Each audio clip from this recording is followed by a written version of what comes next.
दोस्तों, पिछले 24 घंटों में सऊदी अरब और पाकिस्तान के बीच हुए एक अभूतपूर्व रक्षा समझौते ने वैश्विक कूटनीति के मैदान में तूफान ला दिया है। यह कोई साधारण बयान या छोटा-मोटा कूटनीतिक कदम नहीं है, बल्कि एक ऐसा रणनीतिक भूचाल है जिसने दक्षिण एशिया से लेकर पश्चिम एशिया तक की भू-राजनीतिक तस्वीर को पूरी तरह बदल कर रख दिया है। सऊदी अरब ने साफ और कड़े शब्दों में कहा है कि अगर भारत पाकिस्तान पर किसी भी तरह का सैन्य हमला करता है तो उसे सऊदी अरब पर सीधा हमला माना जाएगा। यह बयान भारत के लिए ही नहीं बल्कि वैश्विक ऊर्जा बाजारों, अंतर्राष्ट्रीय गठबंधनों और क्षेत्रीय सुरक्षा के लिए एक बड़े खतरे की तरह उभरा है। लेकिन दोस्तों, एक बात बताइए, जब हम भारत की इस गौरवशाली जीत की बात कर रहे हैं, जब हम अपने देश का झंडा बुलंद कर रहे हैं, तो आप लाइक, सब्सक्राइब और कमेंट में भारत माता की जय लिखने में क्यों हिचकते हैं? हम देख रहे हैं मनोरंजन वाली वीडियोस पर तो आप लाइक्स की बौछार कर देते हैं, लेकिन भारत की शान की बात आने पर जोश क्यों ठंडा पड़ जाता है? चलिए, आज एक वादा करें, सबसे पहले इस वीडियो को लाइक करें, चैनल को सब्सक्राइब करें और कमेंट में भारत माता की जय लिखकर देशभक्ति का जज्बा दिखाएं। तो अभी लाइक करें, सब्सक्राइब करें और भारत माता की जय का नारा बुलंद रखें। आखिर ऐसा क्या हुआ कि सऊदी अरब, जो दशकों से भारत का भरोसेमंद ऊर्जा और आर्थिक साझेदार रहा है, ने अचानक इतना सख्त और खुला रुख अपनाया? इस सवाल का जवाब जानने के लिए हमें इस समझौते की गहराई में जाना होगा, इसके पीछे की मंशा को समझना होगा और यह देखना होगा कि यह भारत और वैश्विक शक्ति 17 सितंबर 2025 को रियाद में सऊदी क्राउन प्रिंस मोहम्मद बिन सलमान और पाकिस्तानी प्रधानमंत्री शहबाज शरीफ ने इस ऐतिहासिक पारस्परिक रक्षा समझौते पर हस्ताक्षर किए। इस समझौते का समय अपने आप में बहुत कुछ कहता है। यह इजराइल के हालिया कतर पर हमले के ठीक बाद आया, जिसने खाड़ी क्षेत्र में सुरक्षा चिंताओं को चरम पर पहुंचा दिया। इस समझौते के तहत सऊदी अरब और पाकिस्तान ने एक दूसरे को यह वचन दिया है कि अगर दोनों में से किसी एक पर हमला होता है तो दूसरा देश उसकी सैन्य और रणनीतिक मदद के लिए तुरंत खड़ा होगा। इसका सीधा मतलब है कि पाकिस्तान की परमाणु शक्ति और सऊदी अरब की अपार आर्थिक ताकत अब एक दूसरे की रक्षा के लिए एकजुट हो चुकी है। यह समझौता इस्लामी दुनिया में एक नए सैन्य गठबंधन की नींव रखता है, जिसे कुछ विशेषज्ञ इस्लामिक नाटो की संज्ञा दे रहे हैं। यह कदम इसलिए भी चौंकाने वाला है क्योंकि भारत और सऊदी अरब के बीच रिश्ते हमेशा से मजबूत और लाभकारी रहे हैं। भारत सऊदी अरब से कच्चा तेल आयात करने वाला दुनिया का तीसरा सबसे बड़ा देश है। वित्तीय वर्ष 2023 से 24 में दोनों देशों के बीच द्विपक्षीय व्यापार 42.98 अरब डॉलर का रहा, जिसमें भारत का आयात 31.42 अरब डॉलर था। लाखों भारतीय प्रवासी सऊदी अरब में काम करते हैं, जो हर साल भारत को अरबों डॉलर का रेमिटेंस भेजते हैं, जो भारतीय अर्थव्यवस्था का एक महत्वपूर्ण हिस्सा है। इसके अलावा सऊदी अरब ने भारत में ऊर्जा, बुनियादी ढांचे और तकनीक जैसे क्षेत्रों में भारी निवेश किया है। दोनों देशों के बीच सांस्कृतिक और धार्मिक संबंध भी गहरे हैं, खासकर हज यात्रा के जरिए। लेकिन इस समझौते ने भारत की ऊर्जा, सुरक्षा, खाड़ी नीति और पश्चिम एशिया में उसके बढ़ते प्रभाव को सीधे चुनौती दी है। यह समझौता सिर्फ भारत तक सीमित नहीं है, बल्कि इसका असर पूरे वैश्विक मंच पर देखा जा रहा है। अमेरिकी राष्ट्रपति डोनाल्ड ट्रंप ने इस समझौते को क्षेत्रीय अस्थिरता का खतरा करार देते हुए भारत के साथ अपनी पूर्ण एकजुटता जाहिर की। यह बयान अपने आप में ऐतिहासिक है, क्योंकि अमेरिका और सऊदी अरब दशकों से एक दूसरे के रणनीतिक साझेदार रहे हैं। अमेरिका सऊदी को अरबों डॉलर के हथियार सप्लाई करता है और उसकी तेल सुरक्षा की गारंटी देता है। लेकिन हाल के वर्षों में, खासकर तेल उत्पादन को लेकर ओपेक नीतियों और मध्य पूर्व में अमेरिकी हितों पर मतभेदों के कारण दोनों के रिश्तों में खटास आई है। ट्रंप का भारत के पक्ष में खड़ा होना एक नए वैश्विक शक्ति संतुलन की शुरुआत माना जा रहा है। भारत और अमेरिका के बीच रक्षा सहयोग जैसे क्वाड गठबंधन और संयुक्त सैन्य अभ्यास ने इस रुख को और मजबूत किया है। रूस की प्रतिक्रिया और भी तीखी और स्पष्ट रही। राष्ट्रपति व्लादिमीर पुतिन ने सऊदी अरब को कड़ा संदेश देते हुए कहा कि अगर सऊदी पाकिस्तान के साथ खड़ा होता है तो रूस भारत के साथ अडिग रूप से खड़ा रहेगा। हाल ही में पीएम नरेंद्र मोदी को जन्मदिन की बधाई देते हुए पुतिन ने भारत रूस रक्षा संबंधों को और गहरा करने की प्रतिबद्धता जताई।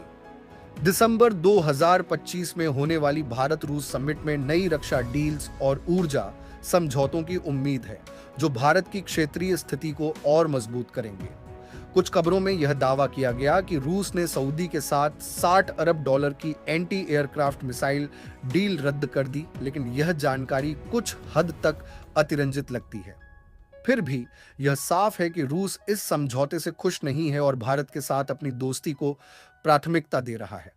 इजराइल ने भी इस समझौते पर गहरी चिंता जताई है, क्योंकि सऊदी पाक गठजोड़ मध्य पूर्व में उसके रणनीतिक हितों को प्रभावित कर सकता है। भारत और इजराइल के बीच मजबूत रक्षा और खुफिया सहयोग इस स्थिति में भारत को एक बड़ा सहारा दे रहा है। इजराइल से भारत को मिलने वाली उन्नत तकनीक और हथियार इस क्षेत्र में भारत की ताकत को और बढ़ाते हैं। सोशल मीडिया पर इस खबर ने आग की तरह टहलका मचा दिया है। कुछ लोग इसे पाकिस्तान की रणनीतिक जीत बता रहे हैं, क्योंकि उसकी टूटी फूटी अर्थव्यवस्था सऊदी की वित्तीय मदद पर पूरी तरह निर्भर है। पाकिस्तान लंबे समय से सऊदी के साथ अपने घनिष्ठ संबंधों का इस्तेमाल भारत पर दबाव बनाने के लिए करता रहा है। दूसरी तरफ कुछ विशेषज्ञों का मानना है कि यह समझौता सऊदी अरब की इस्लामी दुनिया में नेतृत्व की होड़ का हिस्सा है। तुर्की और ईरान भी मुस्लिम देशों में अपनी हैसियत मजबूत करने की कोशिश में है और सऊदी इस समझौते के जरिए अपनी स्थिति को और पुख्ता करना चाहता है। एक और थ्योरी यह है कि सऊदी पर चीन का दबाव है। 2024 में सऊदी चीन व्यापार 100 अरब डॉलर को पार कर गया और चीन भारत को दक्षिण एशिया और पश्चिम एशिया में कमजोर करना चाहता है। इसके अलावा भारत और ईरान के बीच चाबहार पोर्ट के विकास और ईरानी तेल आयात को लेकर बढ़ती नजदीकी भी सऊदी को अखर रही है। सऊदी चाहता है कि भारत उस पर पूरी तरह निर्भर रहे और ईरान के साथ भारत की साझेदारी उसके हितों के खिलाफ जाती है। लेकिन सऊदी अरब ने दावा किया है कि यह समझौता किसी भी देश के खिलाफ नहीं है और भारत के साथ उसके संबंध पहले की तरह मजबूत बने रहेंगे। फिर भी इस बयान ने भारत में तीव्र प्रतिक्रियाएं भड़काई हैं। भारत के मुस्लिम समुदाय ने भी सऊदी के इस रुख की कड़ी आलोचना की है। सोशल मीडिया पर लोग इसे विश्वासघात बता रहे हैं और सऊदी के खिलाफ गुस्सा जाहिर कर रहे हैं। कुछ लोग इसे सऊदी की ओर से इस्लामी दुनिया में अपनी साख बचाने की कोशिश मान रहे हैं, खासकर तब जब वह तुर्की और ईरान से कड़ी टक्कर ले रहा है। भारत की प्रतिक्रिया इस पूरे घटनाक्रम में सबसे उल्लेखनीय रही है। विदेश मंत्रालय ने एक संयमित और सधा हुआ बयान जारी किया। हम सऊदी अरब के साथ अपनी व्यापक रणनीतिक साझेदारी को महत्व देते हैं और आपसी हितों और संवेदनशीलताओं को ध्यान में रखकर काम करेंगे। यह बयान भारत की कूटनीतिक परिपक्वता और दूरदृष्टि को दर्शाता है। भारत ने कोई तीखा जवाब देने या भावनात्मक प्रतिक्रिया देने के बजाय अपनी रणनीति पर ध्यान केंद्रित किया। भारत ने पहले ही रूस और ईरान से तेल आयात बढ़ाने की रणनीति बनाई थी।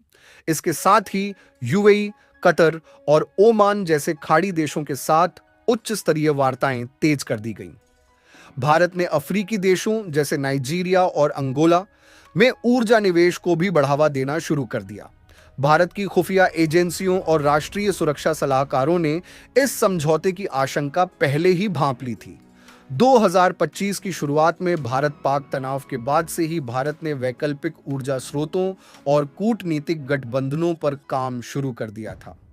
राष्ट्रीय सुरक्षा सलाहकार अजीत डोभाल की अगुवाई में कई गहन बैठकें हुईं और एक आंतरिक समिति ने इस स्थिति का गहराई से विश्लेषण किया। इस समिति ने सुझाव दिया कि भारत को किसी भी तरह की जल्दबाजी या भावनात्मक प्रतिक्रिया से बचना चाहिए। इसके बजाय भारत ने ठोस और दीर्घकालिक रणनीतिक कदम उठाए। नतीजा यह हुआ कि जब यह समझौता सामने आया तो भारत की अर्थव्यवस्था और ऊर्जा सुरक्षा पर कोई तात्कालिक झटका नहीं लगा। विपक्ष ने इसे सरकार की कूटनीतिक नाकामी बताया, लेकिन भारत की पहले से तैयार रणनीति ने इन दावों को खारिज कर दिया। भारत ने न सिर्फ अपनी ऊर्जा आपूर्ति को सुरक्षित किया, बल्कि वैकल्पिक साझेदारियों को मजबूत करके इस चुनौती को एक अवसर में बदल दिया। भारत ने यूएई और कतर के साथ तेल और गैस आयात को लेकर नई डील्स पर काम शुरू किया और रूस के साथ ऊर्जा और रक्षा सहयोग को और गहरा किया। इसके अलावा भारत ने वैकल्पिक ऊर्जा स्रोतों जैसे सौर और पवन ऊर्जा पर भी अपना ध्यान केंद्रित किया ताकि सऊदी तेल पर उसकी निर्भरता कम हो। सबसे बड़ा सवाल अब यह है कि क्या यह समझौता सिर्फ कागजी बयानबाजी तक सीमित रहेगा या सऊदी अरब वास्तव में युद्ध की स्थिति में पाकिस्तान के साथ खड़ा होगा। पाकिस्तानी रक्षा मंत्री ने दावा किया है कि सऊदी इस समझौते के लिए पूरी तरह प्रतिबद्ध है, लेकिन विशेषज्ञों का मानना है कि सऊदी की प्राथमिकता आर्थिक स्थिरता और तेल बाजारों में उसकी साख बनाए रखना है, न कि प्रत्यक्ष सैन्य टकराव। भारत की ताकत उसके वैश्विक गठबंधनों में निहित है। अमेरिका, रूस, इजराइल और अब यूएई जैसे देशों का समर्थन भारत को इस क्षेत्र में एक अडिग शक्ति बनाता है। यह समझौता वैश्विक शक्ति संतुलन को नया आकार दे रहा है। एक तरफ सऊदी अरब अपनी ऊर्जा ताकत और इस्लामी दुनिया में नेतृत्व की होड़ में है, दूसरी तरफ भारत अपनी आर्थिक और सैन्य शक्ति के साथ तेजी से उभर रहा है। बीच में अमेरिका और रूस अपने अपने हितों को साधने की कोशिश में है। दिसंबर 2025 में होने वाली भारत रूस समिट और खाड़ी देशों के साथ होने वाली उच्च स्तरीय वार्ताएं इस तनाव का भविष्य तय करेंगी। क्या यह समझौता क्षेत्रीय युद्ध की नींव रखेगा या सिर्फ कूटनीतिक शोर बनकर रह जाएगा? यह सवाल न सिर्फ भारत बल्कि पूरी दुनिया के लिए अहम है। भारत ने इस चुनौती का जवाब अपनी कूटनीतिक परिपक्वता और रणनीतिक दूरदृष्टि से दिया है। भारत ने न सिर्फ इस स्थिति को संभाला बल्कि इसे अपने लिए एक अवसर में बदल दिया। दुनिया ने एक बार फिर देखा कि भारत भावनाओं से नहीं बल्कि रणनीति और संयम से चलता है। दोस्तों, आप इस पूरे घटनाक्रम के बारे में क्या सोचते हैं? क्या भारत को सऊदी के इस कदम से चिंता करनी चाहिए या यह उसके लिए नए गठबंधनों और अवसरों का मौका है? कमेंट बॉक्स में अपनी राय जरूर शेयर करें। अगर आपको यह अपडेट पसंद आई तो वीडियो को लाइक करें, चैनल को सब्सक्राइब करें और बेल आइकन दबाना न भूलें ताकि ऐसी हर ब्रेकिंग न्यूज की अपडेट आपको सबसे पहले मिले। धन्यवाद और अगली खबर तक के लिए बने रहें।